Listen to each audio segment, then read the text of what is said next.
Natalia Brown is the Chief Compliance and Consumer Affairs Officer at National Debt Relief, the debt settlement industry leader. She is a certified debt specialist and has risen through the organization over the last 15 years. Natalia is focused on representing and advocating for the company's clients by ensuring that National Debt Relief upholds and follows best-in-class practices.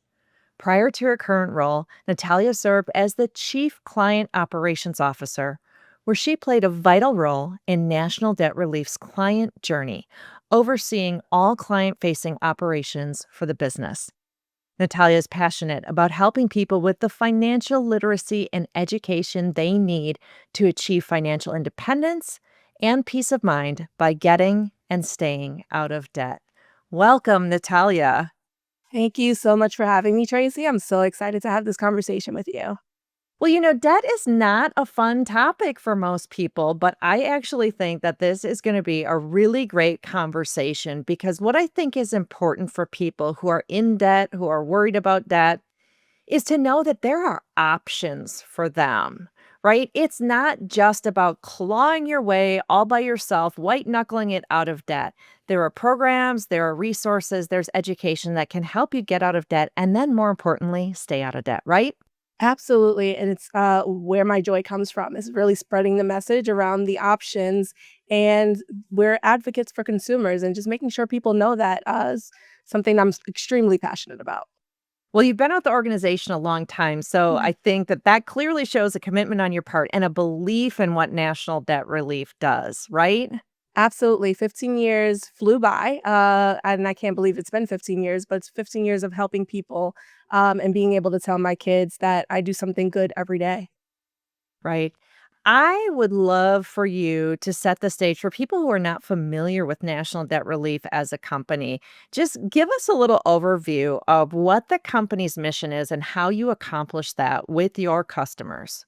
Sure, I can give you our unspoken mission is to never have a repeat customer.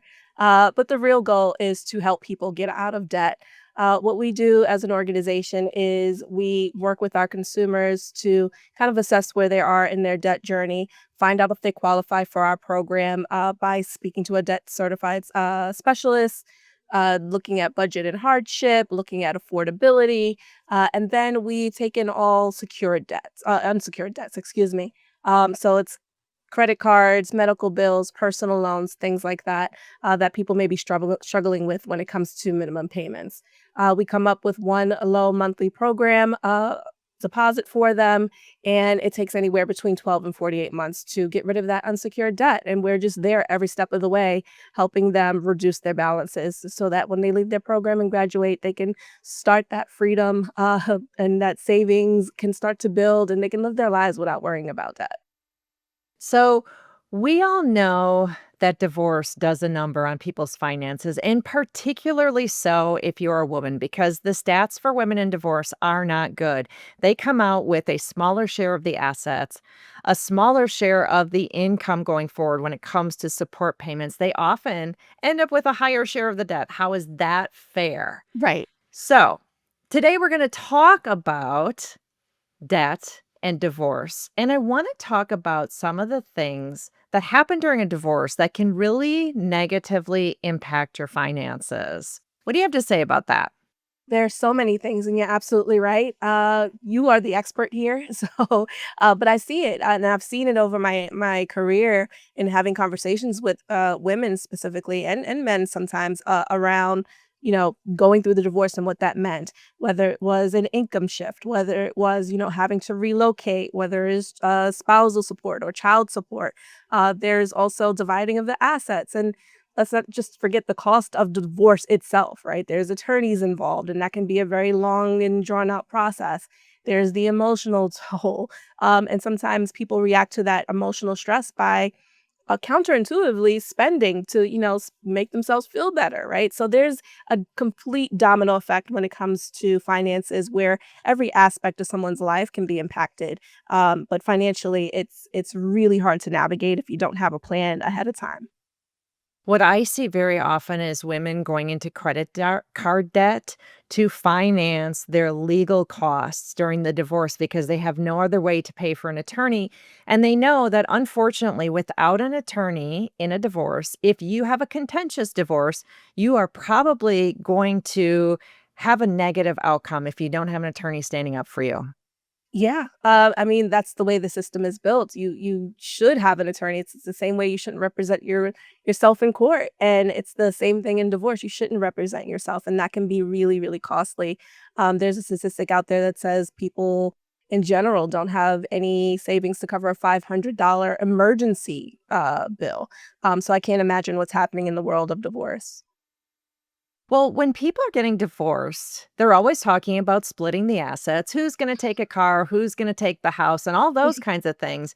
But they often forget to talk about splitting the debts. So let's talk about that. Let's. That there's different types of accounts, right? And different types of responsibilities. There's divorce decrees. There's, if it's a joint account, both parties are responsible. Even if you allowed your spouse to use your card in your name, it's still your contract with that issuer. So that does get very muddy, and I'm sure it can turn contentious if there's large sums of debt. We also did an impact study, kind of the hidden cost of debt at National Debt Relief, where we surveyed a bunch of people. And one of those statistics was 54% of people actually consider divorce simply because of the debt burden that their spouse is carrying. Well, I think what a lot of people don't understand is that whoever's name is on that debt is the person legally responsible to pay it. Correct. Nobody cares if you let your husband use your credit card. No one cares if the divorce court judge ordered your husband to pay a credit card that is only in your name. The creditor is going to look at whose name is on that account, right? Absolutely. There is no differentiation. Divorce decree does not change who is responsible for the debt. And if the divorce decree does say something that the other person, you have to go through the legal system to handle that, not with the issuers, which can be even more of a financial burden just to get that situated. I see so many women coming out of divorces and their husband was assigned a particular debt to pay, but it had the wife's name on it. And she's saying he missed payments. It affected my credit score. Is that something you see a lot? I see that a lot. I also see people coming in as married and divorcing during our program, which sometimes we get caught in the middle of and trying to figure out whose debt is what and splitting their program. So yeah, we see it at every stage. We've had women, single mothers come to us right after a divorce where they've had to relocate and they're living in their friend's basement, and really difficult stories to hear. So I mean, everyone's journey is different, but there's lots of struggle as far as my experience goes. Is there a way to protect yourself or to safeguard yourself when you do have those debt problems where my ex-husband is supposed to pay a debt, but it's only in my name? Are there things that women can do to protect themselves? Yeah, I mean, as proactive as you can be as proactive as you can, but when you're already in a situation, it's still not too late. I think that's just something really important to point out is when people find themselves in situations, it always feels like it's too late, but there's always options. There are always opportunities. And I just want to make sure that your listeners and your followers understand that there's always a time where you can come back from literally anything. So if you're already in a situation to protect yourself, you really have to have that kind of secondary plan. If the person that's supposed to be responsible is not going to be responsible, you got to think about what can I afford to do. Do I have the savings to cover it? If that's a no, can I get a loan to cover it? If that's a no, should I go into a debt settlement program? Because holistically, I have my personal debt and an unreliable partner who may not cover that debt. I need to take care of it myself and worry about, handling it through the legal system later. Debt settlement is a wonderful option for that. I think another option for some people is refinancing that debt. So let's say you have a $10,000 credit card that's in your name and the judge is saying he's going to hold your ex responsible to pay that. Is there a way for your ex to refinance that and get that off your account and close that account? Maybe your ex can open a new credit card somewhere, roll it over. Maybe they can get some sort of personal loan to do it. I know it's not possible in a lot of situations, but I like to tell my clients, like, let's at least talk this through and see if this is possible in your situation. All of those are valuable options. It also requires some cooperation with the other party, Yes. right? So I think that's the most important part. If those things are valuable options and you have a partner who is willing to do those things, do a balance transfer, like you said, um, looking at a refi where you change ownership of that debt. Or making sure that they become a joint person on a debt that they might be responsible for, are all options when you have a situation that's not as contentious and they're actually willing to move forward with taking care of their divorce decree and what those things demanded. Okay, I find myself in the middle of divorce or another big life situation that is expensive, whatever the case may be, and my debts are overwhelming me. Mhm. We know that debt relief is one option, but for people who have never heard of debt relief before, can you tell us exactly what that means? Sure. Debt relief is reducing the amount that you owe in total. So the very simplest example is you have an account that is specified for savings specifically to pay off debt. Let's say someone has $10,000 in debt. And the concept is our goal is to try to save at least half. So we would try to negotiate with creditors to have that $10,000 balance turn into a $5,000 balance. And then that creditor would agree to say, okay, your obligation to us is done. We do charge a fee for that. It's different by different states. But on average, our clients overall on a $10,000 debt may pay back $7,500, including fees. So there's a saving of the $2,500 and all of the interest that may have accrued over time will no longer accrue because that accounts have been taken care of. So very simply, it is a reduction in the amount that you owe.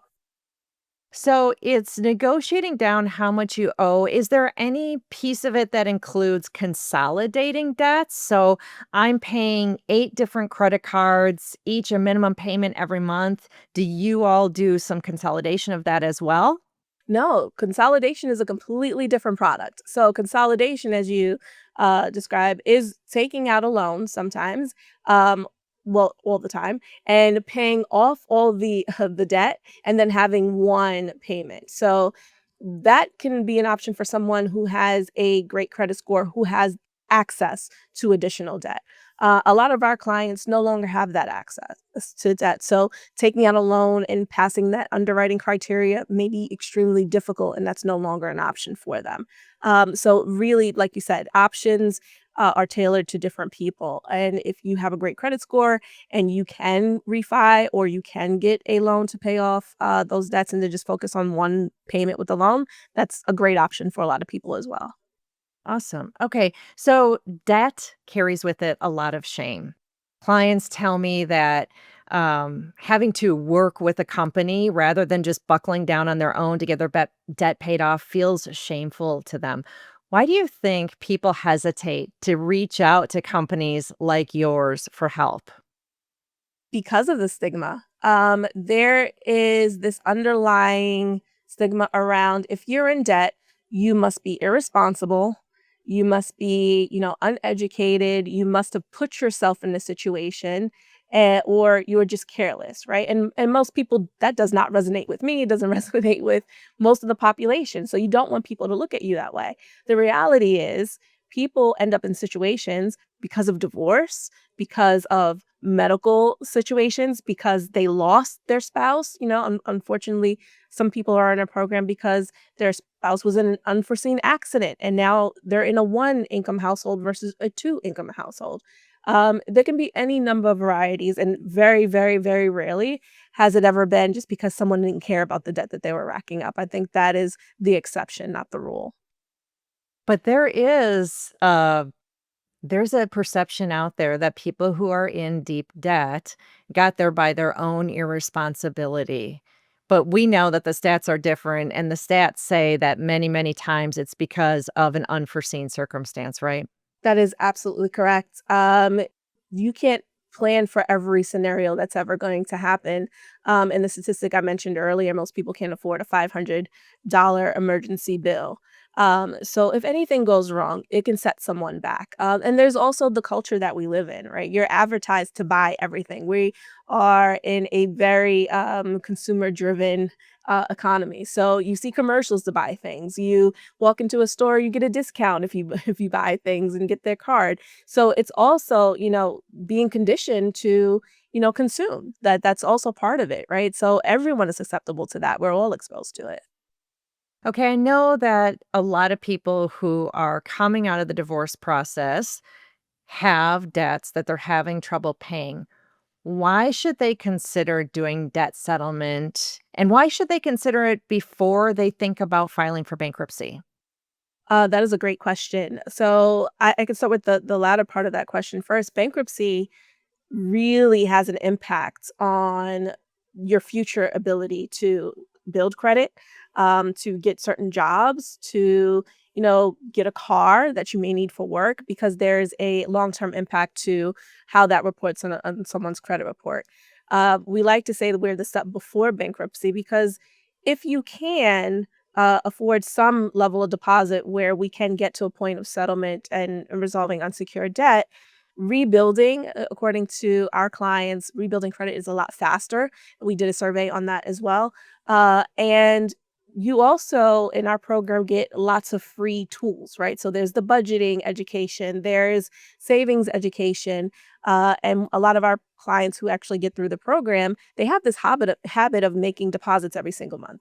That deposit turns into a regular savings deposit, which turns into, oh, now I have money to invest, or I can cover that $500 expense. So there's less of a long-term impact with our program. And if, credit score is not as great, but you still have some ability to pay off debts, I personally think it's the best option before you go to bankruptcy. There's also the cost of upfront costs when it comes to attorneys and bankruptcy. You have to pay for that upfront, and not everybody has that. It can be very expensive, and there's no guarantee that you actually qualify for bankruptcy as well.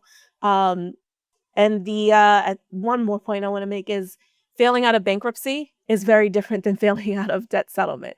It's very hard to fail out of debt settlement, but if you fall out of bankruptcy, you basically have to start all over again, and that's a cumbersome process, and debt settlement will work with our clients to, figure out if the deposit is wrong and, maybe something changed, and we can work with our clients a little bit more than, someone who's already in a bankruptcy, payment plan. Are there times where your debt specialists work with people and they go through their financial situation and what they owe, and they say, honestly, the best thing for you at this point would be filing bankruptcy? Absolutely. I forget what the numbers are, but we actually do not accept everyone. I think that's also kind of just a perception of our industry in general. But at National Debt Relief, we only take clients we know we can help.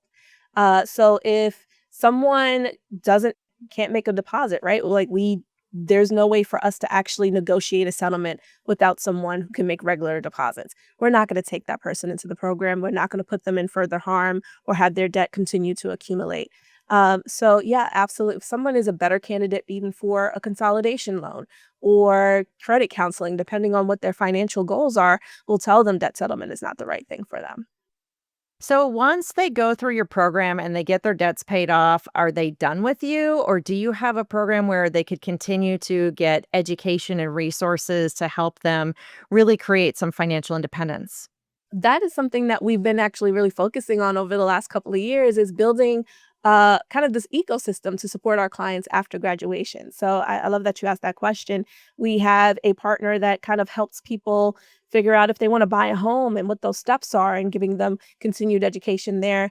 We have another partner that just does general financial education. We have wellness partners. We have a Facebook group as well with graduated clients and active clients to help each other out through their journeys. So we really want to create this community that one dispels the stigma around debt, so you can have open conversations about it and get other ideas from other people as well.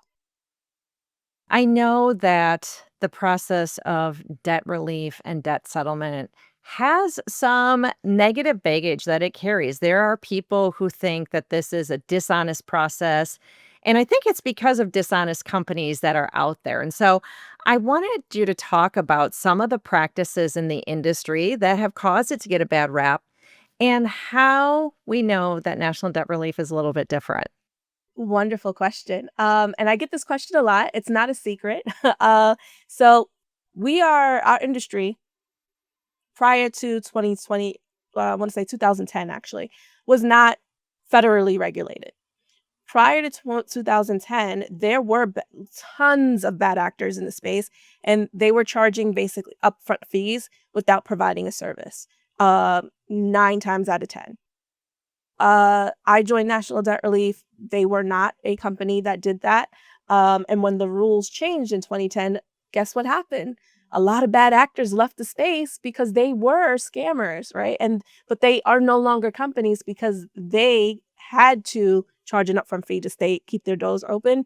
We are what we call performance based, which means we do not get paid. We do not charge a fee until we do the work. So we actually have a lot of upfront costs and we do our job, and that entitles us to get our fees, right? So it's the complete opposite. So our consumers are not at risk, and we do our work, right? Because we're just not going to put all that money up front and not do the work. So that's one thing. The other thing is, um, I also sit on the board of our trade association, and it's really important to me, like I mentioned earlier, to be able to tell my kids that I do something good every day. And part of that is policing this space and being a part of that board and making decisions and setting standards and policies to make sure like companies like National Debt Relief are always on the right side of the law, and also calling out those who are not on the right side of the law. So if there's any thing I can say is I'm here. Our work is public, and we don't charge upfront fees, which is the biggest thing that people worry about when it comes to our industry. That's a great thing to look out for if you're trying to evaluate different companies to work with. So let's say I have listened to all of this. I am struggling with some debt and I would like to work with National Debt Relief. What would be my process? It's very easy. We try to make it as easy as possible. You can visit our website at nationaldebtrelief.com. There's a form there. Simple information goes in. It only takes about 2 minutes. You get a free quote right away, and a debt specialist reaches out very quickly to have that conversation, that initial consultation, which is completely free. Or you can skip that form altogether, and we have a phone number. It's 800-484-7248. So, when I am talking to someone at National Debt Relief about my debts, should I have something in front of me as far as my credit card statements or something so I know how much debt we're talking about and things like that? Absolutely. And then even more importantly, have a good idea of what your budget is, because that's what's going to determine affordability. We do a soft credit pull so we can find debts, but we also love for our clients to have their finances right in front of them. So as we're having that conversation, we can determine what the best deposit amount is, and if even if we're the best option for them as well. So, if I knew that, say, I'm paying $700 every month towards my credit cards, and I know that I can really only afford to pay $600 a month towards them, that would be really important information for your debt specialist to know. Yes, and our debt specialists will walk for those. Some people, budgeting can be hard, especially when you don't want to look at, what's going in, what's going out. I've been there. Debt specialists are always trained to kind of walk through that process with the team, with our teams, and with our clients. So, if anyone needs help, they're going to call for a free consultation with a certified debt specialist. And we are going to link in the show notes to the National Debt Relief website. We're going to put the phone number there that you can call if you want to talk directly to a specialist. You also have a page about marital debt relief that has a ton of information about marriage, divorce, and credit, right? Yes, we do. It's a topic that we're very passionate about, and looking forward to more conversations like this. Thank you so much, Natalia. It was great talking with you today. Thank you so much, Tracy.